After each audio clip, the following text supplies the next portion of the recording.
Thank you, Cassandra. Carolyn, give us a short report on status of the audit committee. Okay. Now, I don't have the credentials that Sam has or Jim has. However, I have volunteered to try to do my part in reference to the audit. Now, Sam has emailed me the audit report, and I started going over and looking at some of the journal entries that have been made. And right now, I'm going to get with Sam to see how much in depth I may need to go into some of the entries that I might see that we may want to look at. However, there are a couple of properties that I'm on my way down to the city county clerk's office. I need to follow the title search on them, how it has evolved from owner to owner to owner. And then from there, that would determine, because it has been stated that some properties have been sold, some titles might not have been registered, who actually owned it, how much they paid for it, what happened to the money. I'm going to be looking into that to report back and see what I find. So that's where I am now in reference to the audit report. And for me, that may take a little time. And that's where we are right now, because we met on February the 20th to get this started. So that's where we are. Yes. So if the house was taken away, not paying or whatever, and sold, where does the money come from That's what to pay them back? That's what I'm looking for. That's what we. That's what I need to find out. Yeah, that's what we don't know. In fact, last year, I made multiple records requests to the management company and the board under the property code to track these foreclosures, track where the money went, and they refused to answer. I'm going to be looking for, you see, but at the top of the page here when it says GL, that stands for the general ledger, and because that had to be reported into the books in order to get to the final report. So I may need to see how that was, or was it actually, was the general ledger made for that particular transaction?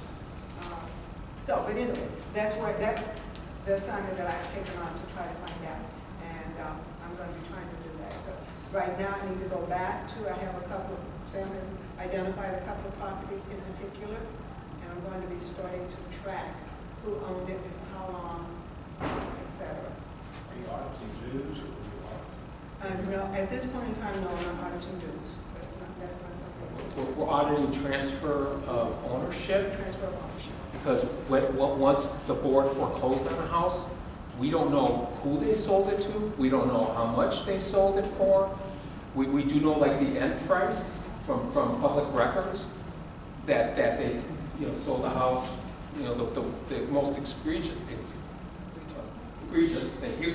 example that we came across was the board foreclosing on a home, putting it up for auction. The prior board's attorney buying it for $1,000. Selling it for $180. The HOA owned it at one time for $1,000. It was sold for $180. But we don't know where the money, who made all that money? Where's all that money? I don't know.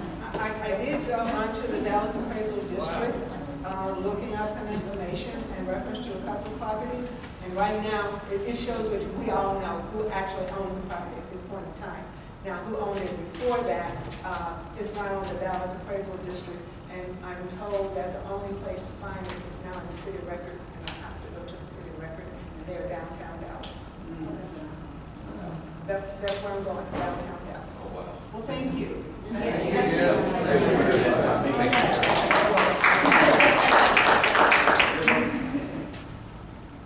Okay, TOPS 1 status. So this is our new operating system that we're converting to. Where we're at with that is we've got all the balances transferred. We got all the financial accounts transferred of people's account balances. So for the next couple of weeks, Jeff and I will be going in, verifying that people's account balances are correct. If we have to make an adjusting journal entry for the credits, or what we need to do for people who had paid some dues. Once we verify those balances, we'll be sending out an invite. It'll go directly to your email if you have email. Because this is only, if you have internet connection. It won't be for people who don't have internet. And then you'll get an invite link, set up your account. You'll be able to go right online, see your balance. You can pay off of there, set up an auto debit off of there. If you have, a service request to put in, you click service request. It'll go straight to the board, and it'll be a work order tracking process. So that's where we're at with that. So you can expect those emails to be out, during this coming month. For people who don't have internet access, we'll be providing the same information, except we'll be sending out paper statements on what your balance is on. Go ahead. So I received this. Is this not what we're supposed to be going by? No, you can go by that. Everybody received that. Yeah, you can go by that. You can set up your auto debit on that if you want. That's fine.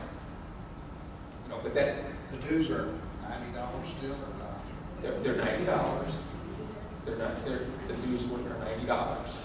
We went back to the $90.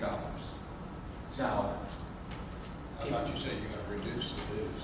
That is. well, we reduced them from 99 to 90. Was what we did. As you can see, if we reduced them anymore, our net operating income for this year is only $5,000. It's possible we could reduce them next year. We got $54,000 in reserves. Yeah. I would say that'd be up to the homeowners. That might put us back on some of the capital improvements we're planning, such as an indoor cabana.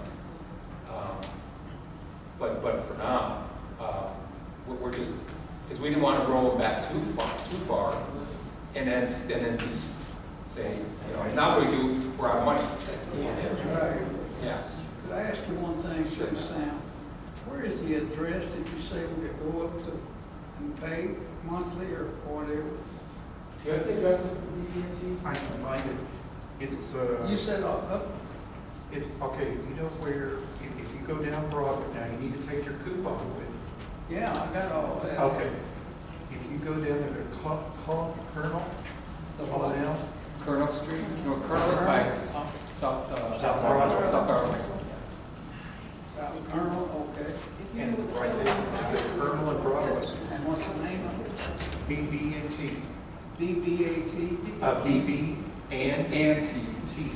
The ampersand sign? The Across ampersand. the street from Soulman's Bar. It's right across from the Solar's Market. There There it is on It's the. right across the street Oh, from we just had Soulman's it. Bar. Yeah. There you go. And you can just drive through the drive-through, because I did that this year, this Yep. week. It's on the west side of the street. Yeah. On the west side. West side, okay. If Thank you have, you. if you have your coupon and your check, you just drive through the drive-through and. Thank you. There's the address. Can you? So I got a little confused. It's 3431 Broadway. When I was, I do bill pay online through Chase Bank. Yes, ma'am. So I don't use that keys. I got you. They send a check, the bank sends a check to the address you receive. Right. But I had two different names. I Okay. had BB&T in one spot, and another spot I had, I think Broadway Village. Right. The formal name, or the legal name, and the name that's on our checking account is Two Worlds Broadway. Yeah, that's. Okay, so when you send your check, that's who you'll make it to, is Two Well, the Worlds. bank is gonna do it, and I, That's fine. I have to fill in those slots. Right, So on I your, got a little bit turned around, I wasn't sure if I was gonna get accredited, because I just took a chance. let me, in fact, if memory serves, it's page 2. Let me grab this here. This is your coupon book. Yeah. Yeah. And on page 2, See, on the front page, it says, make checks are payable to, see, on the front page? Two Worlds Broadway Residents Association. Yeah, That's who it should be. okay, but it And it has the says- same address with different Right, names. right. On page 2, it has your online instructions. When you go to your bank website and you put in the name, it has the payee, the address, everything. So go to page 2 of your coupon book, and it goes in detail, step by step, how to do it. Maybe a little bit hard to read, but it even gives the account number and everything that you need to include on the I think I did, but I was concerned about those two different things. I don't know, BB&B or Two World. It's Two Worlds Broadway, and really it's in care of BB&T. They're our banking institution. PPC, Uh, PPC. BB&T. Okay, so they have sense enough to direct it. You get Two Worlds. What it's doing is BB&T is saying, okay, we handle Two Worlds Broadway's cases. That's why you're making that to Two Worlds Broadway. Is that kind of a little funny? Kind of, yeah. Yes. Kind of. But that's, as long as either one, they have their coupon, or two, if you have that little serial number, account number that's on page 2, your account, that account number, each person has an individual account number for each one of their accounts. So by now, if it's not accredited, would you have already notified? Yes, or I'll tell you what I noticed, because each day as those, and there's been quite a few I've noticed that have already started coming through the BB&T, I get a lockbox report, and that lockbox report tells me who sent in the payment, how much it was, their check number, everything.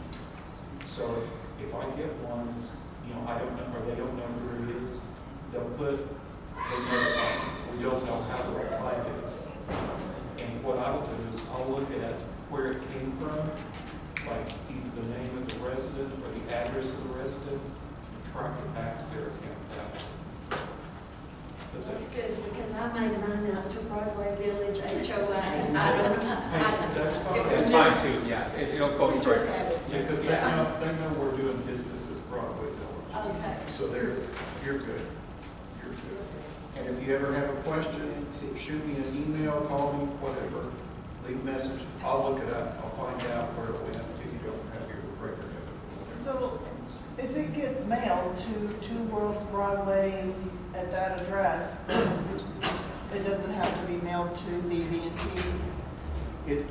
In theory, it's still being mailed to BB&T. BB&T accepts that mail for us. Okay. Or our lockbox is under Two Worlds Broadway. The lockbox is located at BB&T. Okay. See what I mean? And also in the future, once we have TOPS up and running, we won't be sending out coupon books to everybody unless you want one. Only the people who don't have internet access, and that's going to save us a lot of money. So, because you'll be able to just go online, make a payment, see your balance, and that's that. Would you please let me know, Judy, so if my coupon went through, because I had it set up with Chase Bank, having all my deals, Okay. to Broadway Village, to, I'm sorry. Broadway Village. Yeah. She just wants Judy Souls, SOWELLS. Yeah, please Okay. let me know if you received Yeah, she just wants to March. make sure we let her pay. She March has it set up. Yes, I did. You did. I did get them because I remember your checks. The name. Good. Yeah. Okay, great. Okay, I think we're up to Mark. Oh, I'm sorry, you. Right? Okay.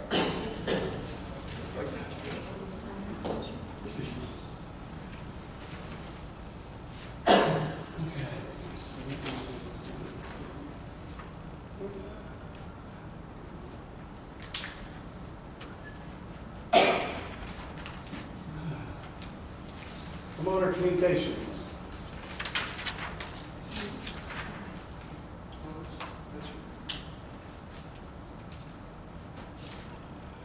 Okay. We don't have much time. I won't take much time. Sorry for the wrinkled shirt. I thought I was larger. This is Saturday. Yeah, it's Saturday, all right. Okay. The concept we have is that we're a business. And business should have easy-to-use ways to communicate with their customers. You are our customers. So I'm proposing that we have one phone number that you guys would have to call for anything. We have one email address that you could use for anything. We have one website you can go to for anything. And that you don't have to contact all of us individually, because this last week I was contacted by at least 6 people. That's not any fun. So I want to have, a PBX is very expensive. If you've been in business, they're expensive to buy and own. Well, they have, just like our top system, they have PBXs now in the cloud. So, and you pay by the pound. In other words, for every person who needs to use that PBX in the cloud, you pay like $30. All you care about is the phone number. And when you call in, it'll say if you have an emergency, call 911. Yes. I'm sorry. What is a PBX? It's the switchboard, okay, that companies have, but they're going without it. So that's, when you call a company, you really don't know what's happening. It used to go to a PBX, it used to be a switchboard. Now we go to these virtual PBXs. So all you care about is you have one phone number. And that phone number, you go in there, and it works just like when you call your doctor. Okay? It says, this is a real emergency, call 911. If it's not a real emergency, 911 will tell you that, and then you can call us, and if it's an urgent issue, please dial 9 and leave a message. And then you can hang up. If it's just something else, you just leave a voicemail and it will find us and let us know. You know, the emergency or the urgent, non-emergency. That system in the cloud, you sit there and call up all the people on the board and the committees in row or in groups saying someone thinks something's wrong. Like a sprinkler is shooting up out of the thing and lots of water going everywhere. And you just tell them. Then we would have one person who would be responsible with a backup for setting that up in the cloud. And all you would care about is one phone number. And it works just like any other business. And if Sam wants you to contact him, he will give you an extension. And you will contact him by using that one phone number and entering an extension. And we have all the voicemails. And we can redirect calls, urgent calls. It can start calling individual phones. It can send text messages. It can receive text messages. It can receive faxes. It can send faxes. But that all costs something. Nobody gives us that for free. I talked to the company into giving us 2 months for free so we could get it set up. And I told Sam, said, I don't know, this could cost maybe $150 a month. But you have one telephone number you have. And I said, can you imagine? We could put that telephone number on our site. We could put it on a website. And we would actually own that phone number. And so when boards change or management companies change or anything like that, you still only have to have that one phone number.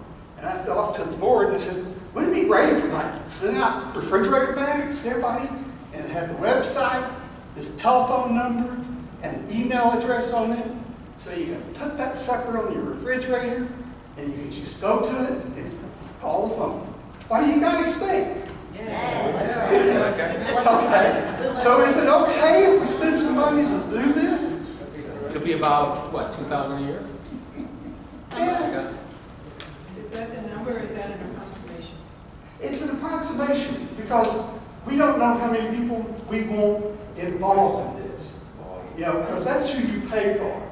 You don't pay for the number of phone numbers. I mean, those are free. But see, someone has to receive that phone. So it might be Sam, Barbara, Kim, Jeff, They may get that phone number because we may have an option that says, if this is about your dues, press 2. And then Jeff, or I've even put forth the concept that we have a communications officer on our officers list, and they would have an assistant, and it essentially be their job to look at the email, the voicemails, and everything to make sure it's getting handled. So, if you're okay with that, I have a question. How does this integrate with putting the maintenance request on TOPS? TOPS integrates totally differently, but TOPS has its own internal methods for doing that. So, the person in charge of communications might be in charge of that, looking at work orders, seeing if they're getting done. But you have your phone number, your website, email. And what we could do, Kim, and Mark, correct me if I'm wrong, let's say a service request comes through our main line, we're all admins on TOPS, we can go into that person's account, put the service request in for them, correct? Make it work. Right, because some people are, they're only going to be able to access us by telephone. Yeah, that's right. But every business needs a telephone number. And they need to own that telephone number. And we've never owned a telephone number. And I'm suggesting that we own the telephone.